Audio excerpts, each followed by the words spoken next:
छत्तीसगढ़ के बेमेतरा जिले के बीजाभाट गांव की एक साधारण सी शिक्षिका माधुरी, जिसने अपने सपनों को सच करने की कोशिश में एक गलत क्लिक किया और उसकी जिंदगी नरक बन गई। एक मैट्रिमोनियल साइट पर भरोसा, एक फर्जी प्रोफाइल और फिर शुरू हुआ धोखे, यौन शोषण और आतंक का वो सिलसिला जिसने माधुरी को आत्महत्या की कगार तक पहुंचा दिया। क्या था वो जाल जिसमें फंस गई माधुरी? कौन था राजेश विश्वकर्मा जिसने शादी के नाम पर एक मासूम औरत की जिंदगी को बर्बाद कर दिया? और कैसे एक हिम्मत भरी शिकायत ने इस साजिश का पर्दाफाश किया? ये कहानी है प्यार की तलाश, विश्वासघात और इंसाफ की जंग की। क्राइम स्टोरी बाय विवेक के साथ इस सनसनीखेज, भावनात्मक और रहस्यमयी सफर में शामिल हो जो आपको अंत तक बांधे रखेगा। तैयार रहिए, क्योंकि ये कहानी आपके दिल को झकझोर देगी और आपको सोचने पर मजबूर कर देगी।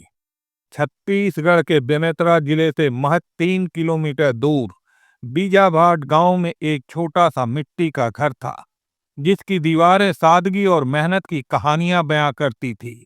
इस घर में रहती थी माधुरी, उम्र 32 साल, एक सरकारी स्कूल की शिक्षिका। माधुरी का चेहरा सादगी और आत्मविश्वास का मिश्रण था। गोरा रंग, मध्यम कद और आंखों में एक ऐसी चमक जो उसके बड़े बड़े सपनों को दर्शाती थी।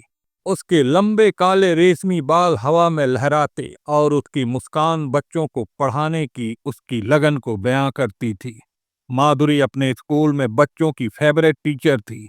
वो हमेशा बच्चों को प्रेरित करती, पढ़ाई से बड़ा कोई खजाना नहीं है, मेहनत करो, दुनिया जीत लोगे। माधुरी का परिवार छोटा और साधारण था। उसके पिता राम प्रसाद 60 साल के एक किसान, जिनकी कमर अब झुक चुकी थी, लेकिन आंखों में अपनी बेटी के लिए प्यार और चिंता बरकरार थी। उनकी चाल धीमी थी और चेहरे पर उम्र की लकीरें साफ दिखती थीं, लेकिन उनकी आवाज में अब भी वही गर्मजोशी थी जो माधुरी को हिम्मत देती थी। उसकी मां शांति 58 साल की एक गृहिणी, जो हर सुबह मंदिर जाकर माधुरी के लिए अच्छे वर की प्रार्थना करती थी। शांति की साड़ी हमेशा साफ सुथरी और चेहरा शांति से भरा हुआ। वो माधुरी के लिए हर दिन उसकी पसंदीदा खिचड़ी बनाती और कहती, बेटी तू तो मेरी राजकुमारी है। माधुरी का बड़ा भाई रमेश 40 साल का, गांव में एक छोटी सी किराने की दुकान चलाता था। उसका चेहरा सख्त, लेकिन दिल में अपनी छोटी बहन के लिए अपार प्यार। उसकी पत्नी सुनीता 36 साल की एक हंसमुख और मेहनती गृहिणी, जो माधुरी को अपनी छोटी बहन मानती थी। सुनीता अक्सर माधुरी को चिढ़ाती, माधुरी तो इतनी सुंदर है, फिर भी कोई राजकुमार तुझे लेने क्यों नहीं आता? माधुरी हंसकर टाल देती, लेकिन अंदर ही अंदर उसका मन उदास हो जाता। माधुरी की जिंदगी में सब कुछ ठीक था, सिवाय एक बात के, वो अभी तक अविवाहित थी। 32 साल की उम्र में गांव वाले और रिश्तेदार अक्सर ताने मारते, अरे माधुरी अब तो शादी कर ले, उम्र निकल रही है। ये बातें माधुरी के दिल को चुभती थीं। वो रात को अपने कमरे में अकेले बैठकर सोचती, क्या मैंने अपने कैरियर पर इतना ध्यान दिया कि अपनी जिंदगी को भूल गई?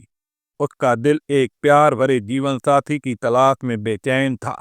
वो अक्सर अपनी माँ से कहती, माँ मुझे ऐसा इंसान चाहिए जो मुझे समझे, मेरे सपनों को समझे। शांति उसका माथा चूम कर कहती, बेटी तेरा राजकुमार जरूर आएगा। साल 2020 में जब कोरोना महामारी ने दुनिया को अपनी चपेट में ले लिया, माधुरी का स्कूल मार्च से बंद हो गया। बच्चे ऑनलाइन पढ़ाई कर रहे थे और माधुरी भी स्मार्टफोन और इंटरनेट की दुनिया में डूब गई। वो दिन भर बच्चों को ऑनलाइन क्लासेस देती और खाली समय में मोबाइल पर ऑनलाइन शॉपिंग, फैशनेबल कपड़े, खाने पीने की रेसिपी और वायरल वीडियो देखकर मन बहलाती। लेकिन जब भी मैट्रिमोनियल साइट्स के विज्ञापन स्क्रीन पर आते, उसका ध्यान उनकी ओर चला जाता। शायद यही मेरे लिए सही रास्ता है, उसने सोचा। उसकी सहेली राधा, जो उसी स्कूल में टीचर थी, ने एक दिन उसे सलाह दी। राधा 30 साल की एक चुलबुली और आधुनिक सोच वाली लड़की थी। उसने कहा, माधुरी अब जमाना बदल गया है। अगर परिवार वाले वर नहीं ढूंढ पा रहे तो तुम्हें खुद कोशिश करनी चाहिए। जीवनसाथी.com पर प्रोफाइल बनाओ। मेरी एक दोस्त ने वहां से शादी की और अब वो बहुत खुश है। माधुरी ने हिचकिचाते हुए पूछा, लेकिन राधा, क्या ये सुरक्षित है? राधा ने हंसकर जवाब दिया, अरे थोड़ा रिस्क तो लेना पड़ता है, बस सावधानी से प्रोफाइल चेक करना। माधुरी ने हिम्मत जुटाई और जीवनसाथी.com पर अपनी प्रोफाइल बनाई। उसने लिखा, मैं एक सरकारी स्कूल की शिक्षिका हूँ, साधारण परिवार से हूँ और सादगी से शादी करना चाहती हूँ। मेरे परिवार के पास दहेज देने की क्षमता नहीं है, लेकिन मेरी नौकरी ही मेरा दहेज है। उसने अपनी एक तस्वीर भी अपलोड की, जिसमें वो लाल साड़ी में मुस्कुरा रही थी। जल्द ही उसके मेल पर शादी के प्रस्ताव आने लगे, लेकिन अधिकतर प्रस्ताव या तो विधुरों के थे, या उम्र में बहुत बड़े अंतर वाले, या फिर अलग जाति और धर्म के। माधुरी निराश हो रही थी। वो सोचती, क्या मुझे कभी मेरा हमसफर मिलेगा? तभी सितंबर 2020 में एक प्रस्ताव ने उसका ध्यान खींचा। मेल में लिखा था, मेरा नाम राजेश विश्वकर्मा है, जन्मतिथि 1985, मैं एक बिल्डर हूँ, मेरी सालाना आय 1 करोड़ से ज्यादा है, मुझे शराब से सख्त नफरत है, मैं तलाकशुदा हूँ।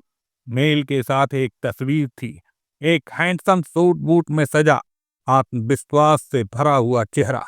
माधुरी का दिल धड़क उठा। ये तो मेरे लिए परफेक्ट है, उसने सोचा। माधुरी ने अपने परिवार से इस प्रस्ताव के बारे में बात की। राम प्रसाद और शांति को थोड़ा संकोच था, क्योंकि राजेश तलाकशुदा था। राम प्रसाद ने कहा, बेटी तुझे इससे कोई एतराज तो नहीं? माधुरी ने मुस्कुराकर जवाब दिया, बाबूजी, मुझे सिर्फ एक अच्छा इंसान चाहिए। राजेश पढ़ा लिखा है, अच्छी कमाई करता है और मेरी शर्तों को मान रहा है। रमेश और सुनीता ने भी हामी भरी, लेकिन रमेश ने चेतावनी दी, माधुरी, पहले उससे मिल ले, ऑनलाइन प्रोफाइल पर पूरा भरोसा मत कर। माधुरी ने राजेश को जवाब दिया, अपनी शर्तों के साथ, सादगी से शादी, कोई दहेज नहीं। राजेश ने तुरंत हामी भर दी। उसने लिखा, माधुरी, तुम्हारी सादगी ने मुझे मोह लिया, मैं तुम्हारी हर शर्त मानता हूँ, बस पहले मेरे परिवार से मिल लो। माधुरी उत्साहित थी।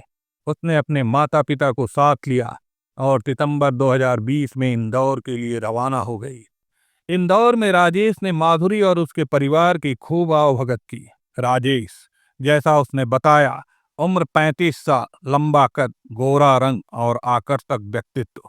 उसकी बातों में एक बनावटी मिठास थी जो माधुरी को भा गई। उसने एक लग्जरी होटल में माधुरी और उसके माता पिता के लिए रात का डिनर अरेंज किया। डिनर टेबल पर राजेश ने माधुरी की आंखों में देखकर कहा, माधुरी, तुम वही हो जिसका मैंने सपना देखा था। मैं तुम्हारे साथ एक साधारण, प्यार भरा जीवन जीना चाहता हूँ। माधुरी का चेहरा शर्म से लाल हो गया। उसने सोचा, शायद यही वो इंसान है जिसका मैंने इतने साल इंतजार किया।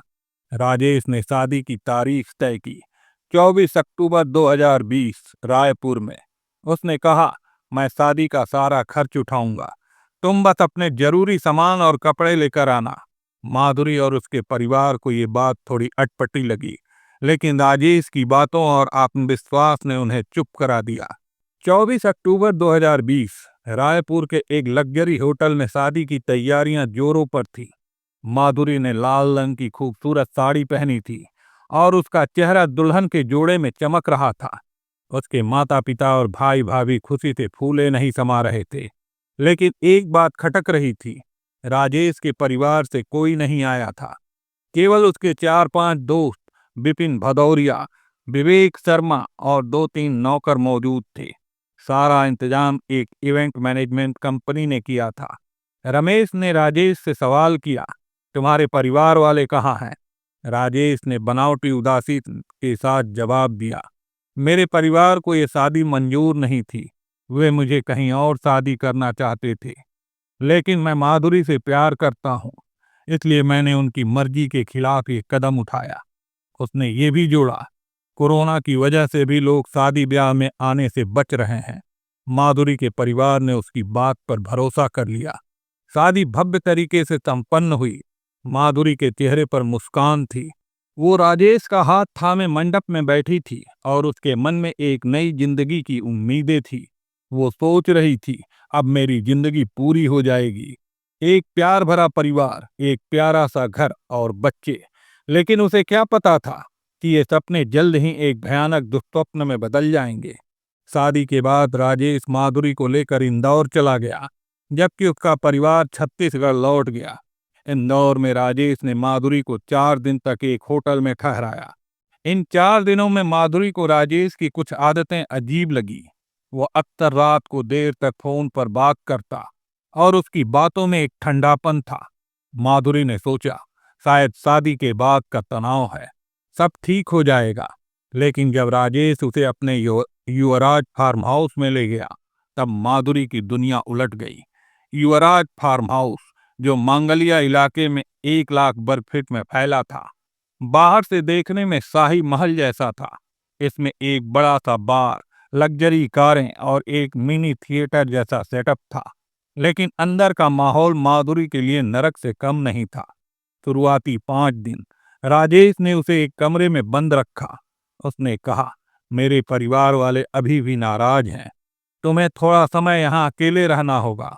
माधुरी का मोबाइल छीन लिया गया। उसे अपने परिवार से बात करने की इजाजत नहीं थी। 15 दिन तक राजेश ने माधुरी के साथ अच्छा व्यवहार किया। वो उसे प्यार से बातें करता, उसके लिए खाना बनवाता और रात को उसके साथ समय बिताता। माधुरी को लगा कि शायद अब सब ठीक हो जाएगा। लेकिन 15वें दिन राजेश का असली चेहरा सामने आया। उसने माधुरी को पोर्न मूवी दिखानी शुरू की और उसी तरह संबंध बनाने के लिए दबाव डाला। जब माधुरी ने मना किया, तो उसने उसे थप्पड़ मार दिया। तू मेरी बीवी है, जो मैं कहूं वो करना पड़ेगा, राजेश ने गुस्से में कहा।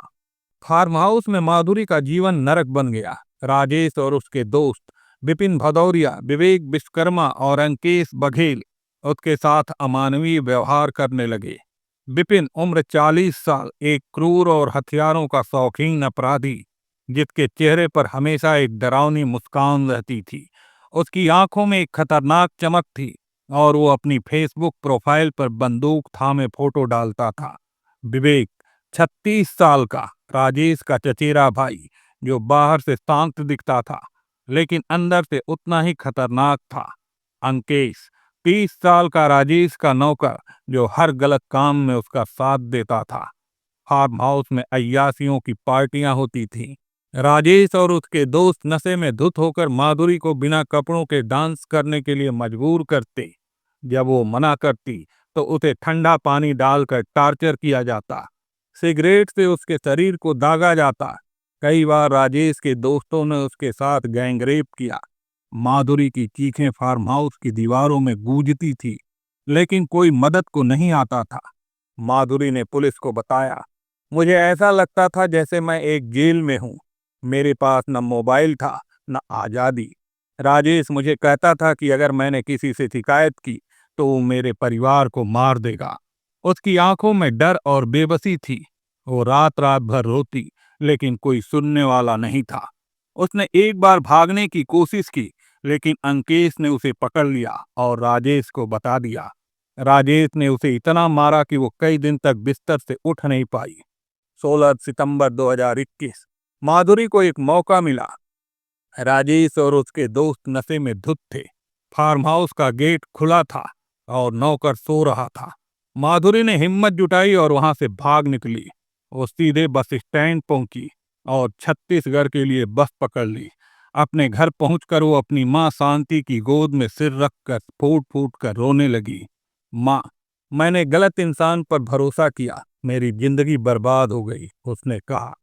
शांति ने उसे गले लगाया और कहा, बेटी, तूने जो सहा वो कोई और नहीं सह सकता, लेकिन अब तू घर आ गई है, हम सब मिलकर तुझे इंसाफ दिलाएंगे। लेकिन माधुरी को डर था। उसे लगता था कि राजेश उसे और उसके परिवार को मार देगा। एक दिन राजेश के दो गुंडों, विपिन और आनंद सहानी, ने उसके घर आकर धमकी दी, माधुरी, अगर तूने पुलिस में शिकायत की तो तुझे और तेरे परिवार को जिंदा नहीं छोड़ेंगे। 15 जनवरी 2022 माधुरी ने हिम्मत जुटाई और इंदौर के महिला थाने में शिकायत दर्ज की। उसने थाना प्रभारी राधिका को अपनी पूरी कहानी सुनाई। मैडम, राजेश और उसके दोस्तों ने मेरे साथ गैंगरेप किया। उन्होंने मुझे 2 साल तक नरक में रखा। अब वो मेरे परिवार को मारने की धमकी दे रहे हैं। मैं चाहती हूं कि वो सलाखों के पीछे जाएं। राधिका, एक तेज तर्रार और संवेदनशील पुलिस अधिकारी ने माधुरी की बातें सुनी। उसकी आंखों में आंसू आ गए। माधुरी, तुम बहुत हिम्मत वाली हो। हम तुम्हें इंसाफ दिलाएंगे, उसने वादा किया। पुलिस ने तुरंत कार्रवाई शुरू की। राजेश, विपिन, विवेक और अंकेश के खिलाफ दुष्कर्म, अपहरण और हत्या की धमकी के तहत एफआईआर दर्ज की गई। छत्तीसगढ़ पुलिस ने पहले ही विपिन भदौरिया को बेमेतरा से गिरफ्तार कर लिया था। इंदौर पुलिस ने राजेश और अंकेश को फार्म हाउस से हिरासत में लिया। जांच में पता चला कि राजेश का आपराधिक रिकॉर्ड लंबा था। वो न केवल गैंगरेप बल्कि मानव तस्करी और सेक्स रैकेट से भी जुड़ा था। उसका युवराज फार्म हाउस अय्यासी का अड्डा था, जहां अवैध पार्टियां, नशाखोरी और अनैतिक काम होते थे। 16 जनवरी 2022 इंदौर पुलिस और प्रशासन ने युवराज फार्म हाउस पर छापा मारा। वहां से महंगी शराब की बोतलें, सेक्स टॉयज और आर्टिफिशियल हथियार बरामद हुए। फार्म हाउस को ढहाने का आदेश कलेक्टर मनीष सिंह ने दिया। 4 जेसीबी और बुलडोजर लगाकर फार्म हाउस को जमींदोज कर दिया गया। माधुरी, जो उस दिन थाने में मौजूद थी, ने फार्म हाउस के ढहने की खबर सुनी तो उसकी आंखों में आंसू आ गए। मैडम, ये वो जगह थी जहां मेरी जिंदगी बर्बाद हुई। आज इसे ढहते देख मेरा दिल हल्का हुआ, उसने राधिका से कहा। माधुरी अपने मायके छत्तीसगढ़ लौट आई। उसने फिर से अपनी नौकरी ज्वाइन की और बच्चों को पढ़ाना शुरू किया। उसकी मुस्कान अब धीरे धीरे लौट रही थी। शांति और राम प्रसाद ने उसे गले लगाकर कहा, बेटी, तूने जो हिम्मत दिखाई वो हर औरत के लिए मिसाल है। माधुरी ने जवाब दिया, माँ बाबूजी, मैंने सिर्फ इंसाफ के लिए लड़ा। अब मैं अपने बच्चों को पढ़ाकर एक नई जिंदगी शुरू करूंगी। माधुरी की कहानी हमें सिखाती है कि ऑनलाइन दुनिया में भरोसा करने से पहले सावधानी बरतना कितना जरूरी है। मैट्रिमोनियल साइट्स पर फर्जी प्रोफाइल बनाकर अपराधी मासूम लोगों को अपने जाल में फंसाते हैं। माधुरी ने शादी के सपने देखे, लेकिन एक गलत क्लिक ने उसकी जिंदगी को नरक बना दिया। फिर भी उसकी हिम्मत और इंसाफ की लड़ाई हमें प्रेरित करती है। ये कहानी हमें बताती है कि अपने और अपनों की सुरक्षा के लिए सतर्क रहना जरूरी है। ऑनलाइन प्रोफाइल की सच्चाई की जांच करें और अंधे भरोसे से बचें। माधुरी की हिम्मत हमें सिखाती है कि मुश्किल से मुश्किल हालात में भी हमें इंसाफ के लिए लड़ना चाहिए। दोस्तों, इस कहानी को लाइक करें, शेयर करें और क्राइम स्टोरी बाय विवेक को सब्सक्राइब करें। कमेंट में बताएं कि इस कहानी ने आपको क्या सिखाया। मिलते हैं एक नई कहानी में। तब तक सावधान रहें, सुरक्षित रहें और सतर्क रहें। अपना और अपनों का ख्याल रखें। धन्यवाद।